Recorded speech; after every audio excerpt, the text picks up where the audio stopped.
هتجيبي بعد ما الحله تغلي كده تاخد اول غلوه منها، او بصوا بتروحوا واخدين كده اهوت ايه على قد الحله، تشوفوا هي قد ايه، وتروحوا قاطعين ورقه الفويل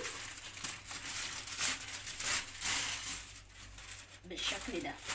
حلو الكلام، او زي ما انتوا شفتوا، او واروح حاطه بقى الغطا ايه عليها بالمنظر ده كده. بقى الحاجه اسمها تاخد كمره، مش هتطلع البخار اللي فيها خالص، مش هتحتاجي ان انت ايه تزودي ميه عشان الحاجه اللي بتاخد سوا نقعد نزود ميه، لا كده بتقفلي بقى الحله. لو الحاجه عليكي سخنه هاتي الفوطه كده ودوسي على ورقه الفويل، وهدي النار بقى شويه، خلي النار متوسطه كده واتفرجي بقى. والحله دي انا هسوي فيها فول مدمس، هتشوفوه معايا في الفيديو اللي جاي ازاي ان انا هسويه برده في نفس الحكايه. هعمل زي كده، مش هتحتاجي تزوديه ميه خالص نهائي طول الفتره اللي بيستوي فيها، ولا هيسود منك.